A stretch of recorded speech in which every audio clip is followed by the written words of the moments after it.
Hello, this is Veterans News, a production of the United Veterans Organization of Nassau County. My name is Ed Allman. I'd like to thank Erica Bradley of North Shore TV for the use of their studio facilities here in Lake Success, and Mike Peters for his technical support for providing the training for our crew. This show is broadcast on public access television. I want to say hello to our viewers in Suffolk County and Nassau County. I would like to thank Sabrina Lacey, former commander of the VFW and the chaplain of the same organization. Thank you, Sabrina. Thank you, Ed. I'd like to thank our crew, Camera 1, General Robert Guneri, Camera 2, Mike Felix, Camera 3, Mike Ferraro. Our assistant director, and this guy, I have a problem with his name all the time, Gene Schrewer. All right. Our assistant graphics director is Loretta DeBrino. Our graphics director is Beverly Allman. Our associate producer is Eric Spinner. I'm the producer, and our director is Robert Lane. I'd like to thank Eric Spinner for standing up for me last month on Veterans News. We'll see Eric back real soon. By the way, if there's another member of the crew that would like to take on the show, on the host of the show, find 2 guests. That's all you have to do. By the way, if you would like me to ask a question or make a comment on the show, please email me at mardiv1@optimum.net. That's M-A-R, div, D-I-V-O-N-E, at optimum.net. Our guest today is Richard, you can call him, DELLASSO. He's an employment specialist at the Economic Opportunity Council of Suffolk County. We'll talk to our guest in just a few minutes, but let us remember some of our veterans who died recently. Carl DeRabelan spent 4 years in the U.S. Army after graduating from DeWitt High School. Paul McCready flew helicopters in the Army in Vietnam and continued to fly for the 106th Air National Guard in West Hampton. Peter Acuro was a lieutenant colonel in the Air Force during the Vietnam War, and he became an airline pilot for Air America. Joseph Myers was a Spec 5 U.S. Army during the Vietnam War and vice commander of the VFW post. Robert McCloskey of Farmingdale was a tank driver for the U.S. Army and a longtime volunteer at Northport. Gregory Sargusa was a World War II veteran of the Coast Guard, and he was a resident of Malvern. Peter Ellison was an 81-year-old Marine who volunteered for the Toys for Tots program. Lastly, Edward Ruland of Bayshore. He was an Army veteran and a retired New York City police officer. If you know a veteran who died recently and you would like their names mentioned here, please email me at mardiv1@optimum.net. That's all for Veterans News. Now it's time for our guest. Welcome, Richard. Thank you, Ed. Okay, Rich, I should call you. You're a Veterans Employment Specialist. Outreach coordinator. An outreach coordinator. Yeah. What is that? So I get to be the politician of the program. I'm the one that gets to do all the talking with the veterans and let them know what our program has to offer in the event that they need housing help. Okay. We'll ask you a lot about Sure. what you do at the job towards the end. Okay. First, I'd like to ask you about your military background. Sure. How much time you got? 15 minutes. All right. Well, I could sum it up pretty fast. I was 18 years old. I grew up in Spring Hill, Florida. I come from a decent family, and my mom and dad, they said, "Do you want to go to college? We'll send you to college." And even being an 18-year-old kid, I was humble, and I said, "You'll be wasting your money." So I started looking into the military, and I was actually, you'd be proud to hear this, I was actually close to going in the Marine Corps. And my dad convinced me, because he was an Army Vietnam vet, and he convinced me, if you want to go in the Marine Corps, that's fine, but why not look into the Army? I didn't really have an interest in the Air Force or the Navy. Mm-hmm. So he said, just have something to compare it to. And all right, you know what, I'll give it the benefit of the doubt. And Dad was, like I said, an Army veteran as well. And I went and talked to the Army recruiter, and as it turns out, my old man was right. The Army was just a better fit for me. So I went in January 13th of 2003, did a basic training in Fort Knox, Kentucky, did AIT. I was a 63 Whiskey, which is a wheeled vehicle mechanic, so I got to turn wrenches on a lot of cool Wheeled stuff. vehicle mechanic. Yeah. Did you have any background in mechanics before you joined the Army? The most background that I had was getting an oil change every 3,000 miles, and I knew how to fill my car up with gas. Okay. So I learned a lot, especially once I really got to my unit and started turning wrenches. As you learn by doing, at least that's how I learned. But after AIT in Aberdeen Proving Ground in Maryland, I found out I was getting stationed in Washington State. Now, I'm from New York originally. I grew up in Florida. So I've been up and down the East Coast tons of times in my life. And my biggest hope with being in the service was I'll get to see something different.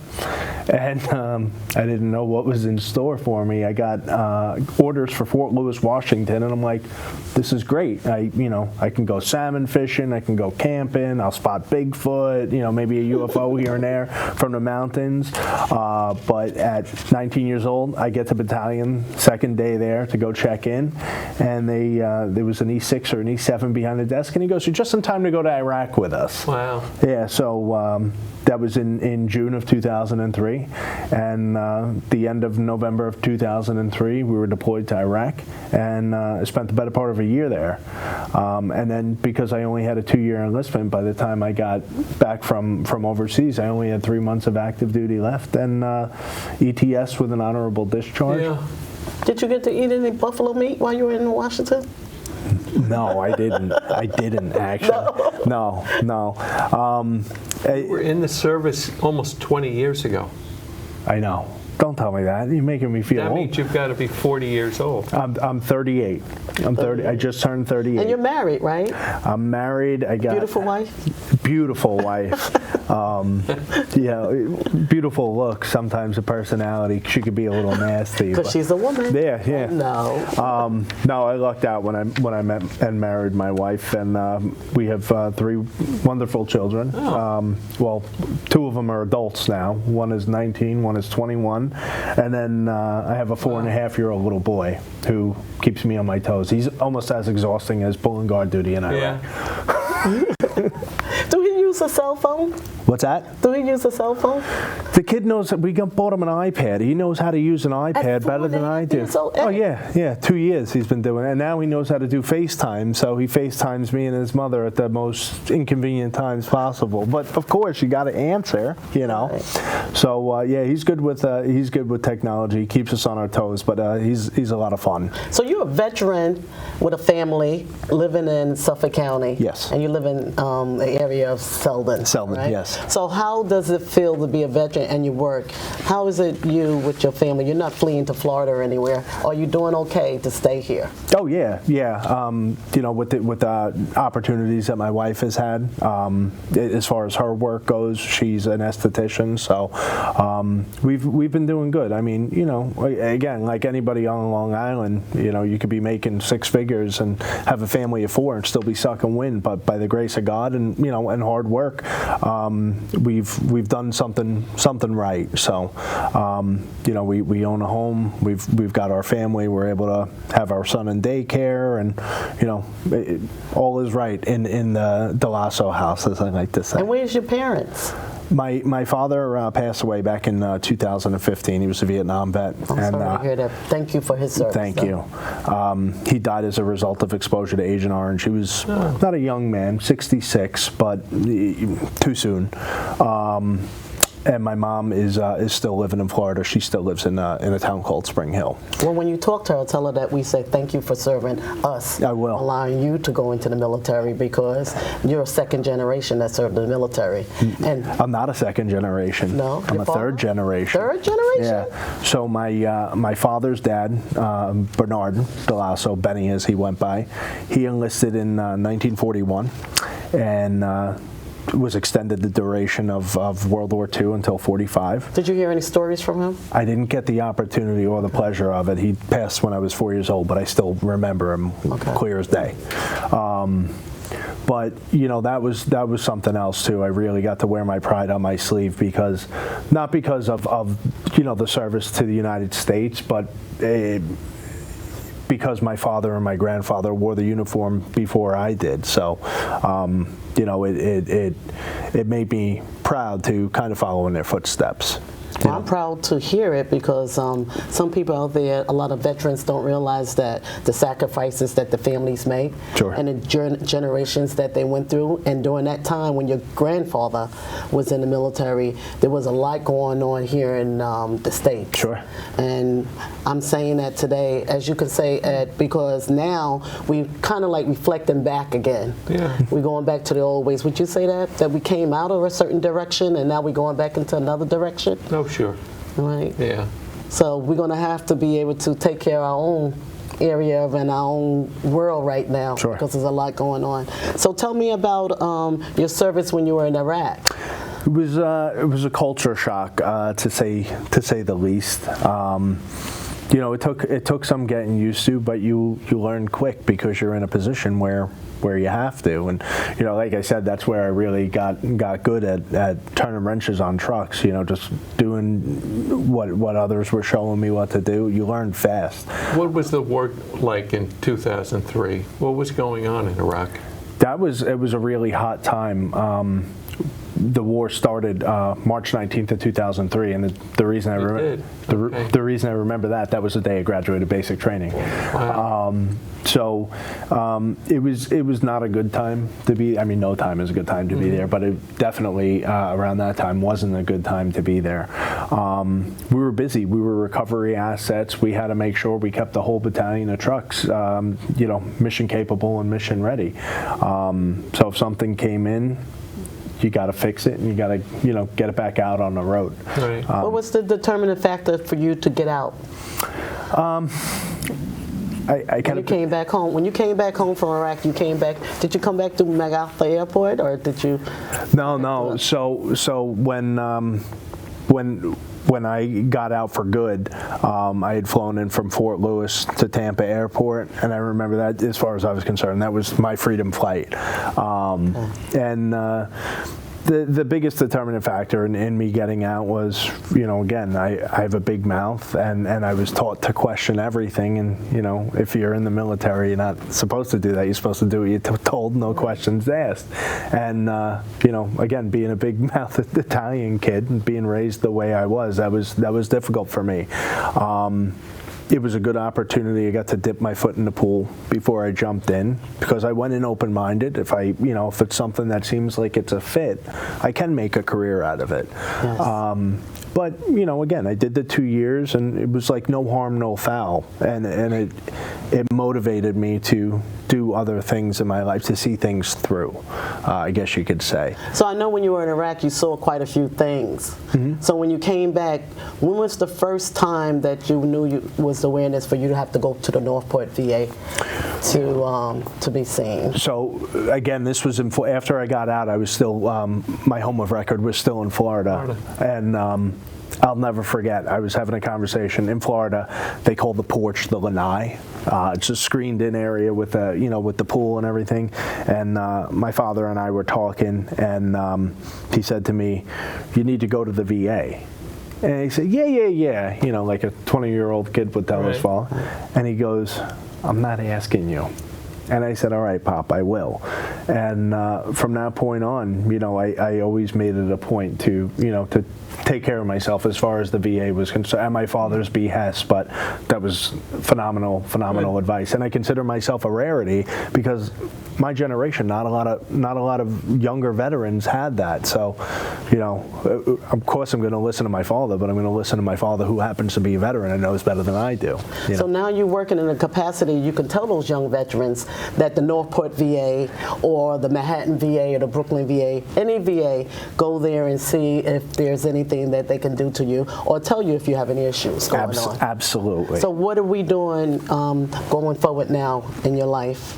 in your career now, your new career? Well, I've been doing this actually for I've been doing this almost 9 or 10 years now.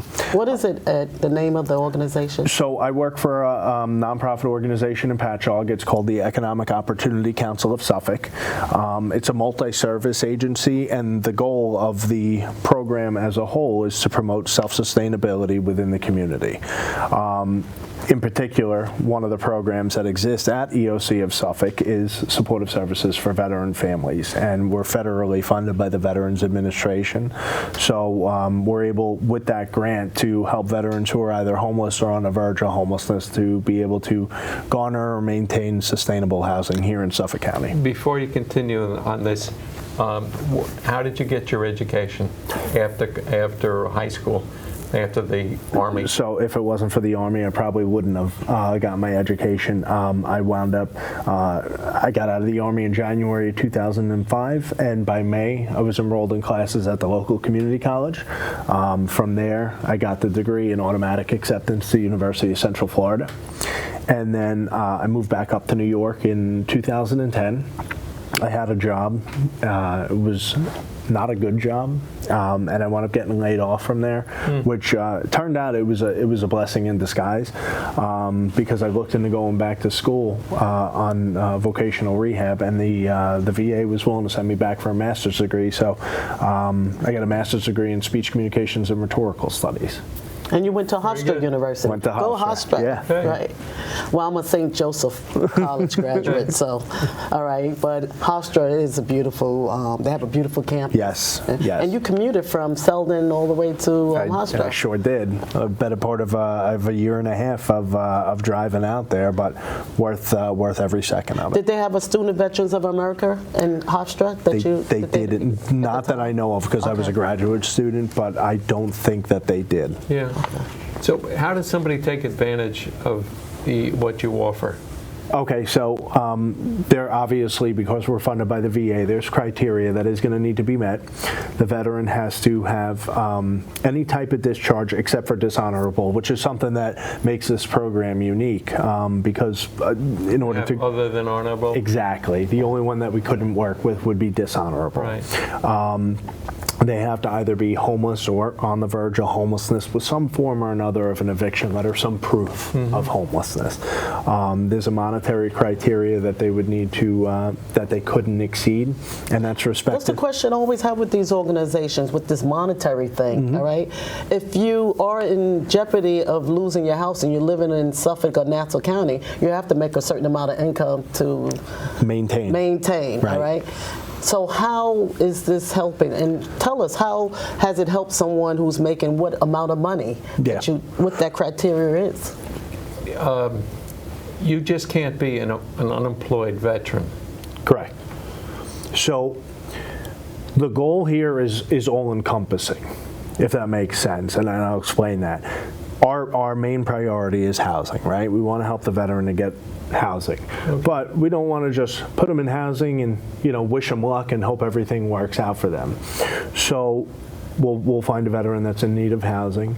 They work one-on-one with the case managers in my office. Do you work with Beacon House a lot?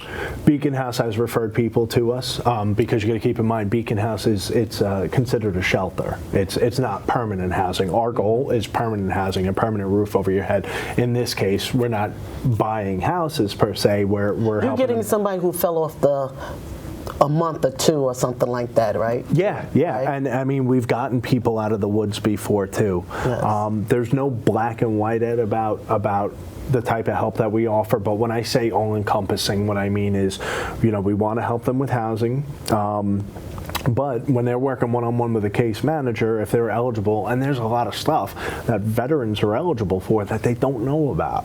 So the case manager can bring that up to them, whether it's Social Security, putting in for a service-connected disability. We also have an employment specialist, so if the veteran is capable of work, this individual can help them to revamp their resume, translate military service over to things that, civilians would understand. And we want to get them in a position where once we step out of the picture, they're going to be able to sustain themselves, because we're a short-term intervention program. We don't want to set them up for failure. We want to give them every opportunity of success possible. How does a veteran get involved? I mean, if I'm unemployed and I have a problem with finding a house to live in, how do I get to your facility?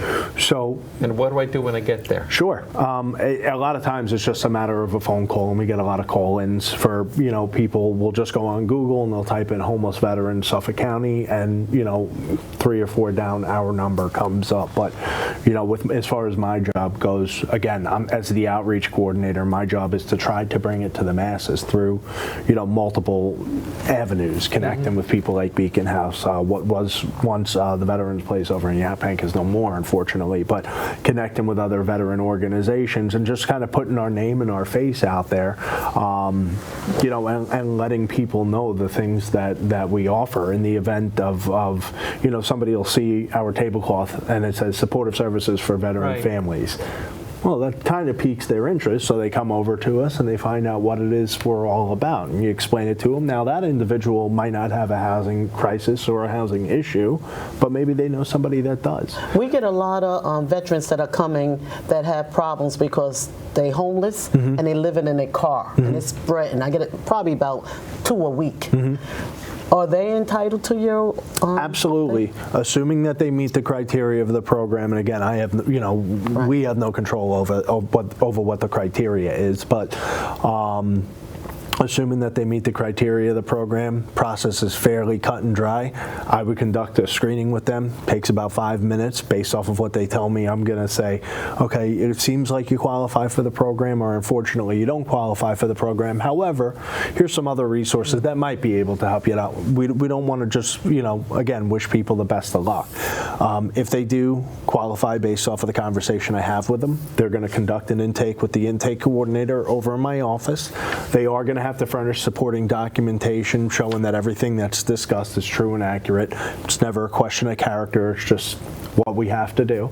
Once all of that paperwork is received in my office, it's passed along to a case manager, and the veteran is going to be working one-on-one with that case manager in my office toward a plan of action as far as their housing situation goes. So you will help that individual with a place to live? Soup to nuts. Oh, Yeah. wonderful. Yeah, we could help with things like first month's rent, security deposit, because again, it's people might be in a position to maintain and sustain themselves, but a lot of times they got to get an apartment. Let's say they can afford $1,500 a month. Now, anybody that rents an apartment here on the island knows, all right, well, you got to pay first month's rent, you got to pay a security deposit, and you got to pay a broker's fee more than likely. So now you're talking $4,500. They could afford to sustain themselves, but where the heck do they come up with $4,500? So, that's And one other question I want to ask: if a veteran is living on a sofa of their parents' house, are they considered homeless? They're technically, unfortunately, not considered homeless. But in that event, it doesn't mean that we can't help them and point them in the direction of proper resources. Okay. So that's good, because a lot of them are now. I'm getting phone calls that they are homeless because they don't have any place to live, because they had to leave their apartment, Right. because it was so expensive, and now they're raising the rent, because the rent is going up a lot. My daughter in particular, her rent went up a good $800. It's So now I'm going to have to help her or let her come back home. Pray for me. We don't want that to happen. Well, and unfortunately, I see more of that on the horizon. I think it's going to get worse before it gets better, because what's happening now with the rental inventory, the inventory is going down. Therefore, the prices of the inventory of the remaining inventory is going to go through the roof. So it's going to be next couple of years, I believe, are going to be a challenge, in my opinion. Well, we have our good politicians and our veterans out there and the organizations that are going to help us get through this wave that we're going through. Right, Ed?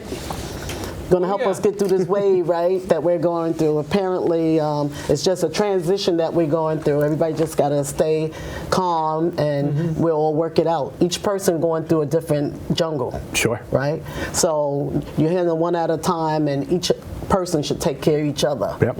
in terms of that. Everybody's got a story. Right? And the most important thing is, and it's free, prayer. It always worked for me. Yep. So, now you said you belong to the VFW, right? And how long you been with the VFW? almost 20 years now. Wow. Yeah. Wow. About a week after I got out of the service, again at the behest of my dad, go become a member of the VFW. I said, for what? Just, people that drink and smoke. And then I thought to myself, wow, that's appealing to me. So I went and I decided to become a life member, and it was a great move. And my dad's reasoning for it was, it's a good place to connect with other veterans. What post are you in? So I initially signed up in Spring Hill, Florida, and then when I moved back up to New York, I immediately transferred my membership over to the Center Ridge VFW, 4927. Dennis Sullivan and Dole, past state commanders for the VFW. Yes, phenomenal people. Beautiful post, Yeah. yes. And what we need, and I know we had a conversation about this, you're busy with your family and work and everything, but as we go forward, we need you young people to come out here and start rallying for our benefits. We don't want the VA, the Northport VA, to go away, and all these nonprofit organizations that your grandfather was affiliated with. So we need to keep bringing that energy, and we telling the young people, we don't want you to come sit there and drink a beer all day, all right? We want you to come drink your little seltzer water, whatever else you drink, pump some iron, because some posts have weight training. Yeah. My Weight post, we training? do ministry. Oh, yes. Weight training. Weight training. They have machines in there where you could come in there and you can utilize the machines if you're a member of that post. Different posts are doing different things. And like I said to you, you can do your own posts.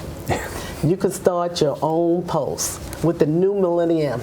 I'll tell you what, you get permission from my wife on my behalf, and consider it done. And your wife and your son. Yeah. We want everybody, right? Because we do families. I don't think people realize that we want you to bring your families. My daughter, both of my daughters, one was in the military, worked for the volunteer work for the VFW. I didn't even know one knew how to make drinks. I don't drink. We never had drinks in our house. I was like, well, how do you know how to mix a drink? Oh, Mom, all right? She learned in the military. Right. So the families are in the VFW. So your son, like if he was at my post, we do ministry, so we have all the instruments. We introduce the young kids to the instruments, which you don't have at your house right now, do you? I have a guitar, and he asked me to take it out once in a while, but it's difficult because he strums it, and I don't want him to break the string.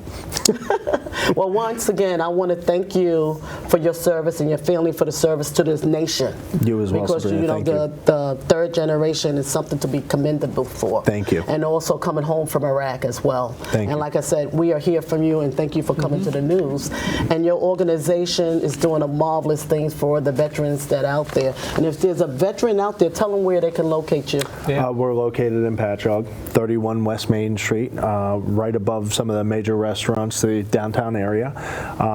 You can check out our website at eoc-suffolk.com, and you could get an idea of the other programs that are offered through EOC.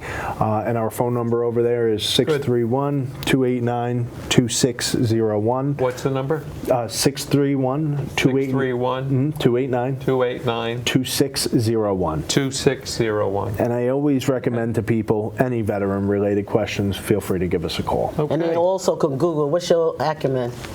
Pardon? Like SCC? Oh, SSVF. Yes. Okay.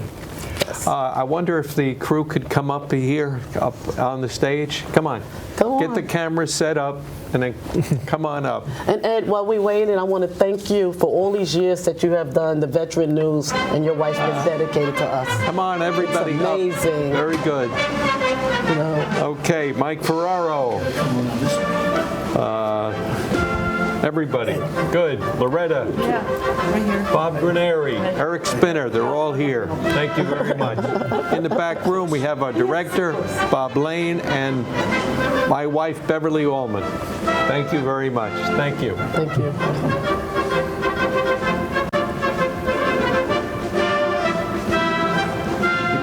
Also, Gene Sewer.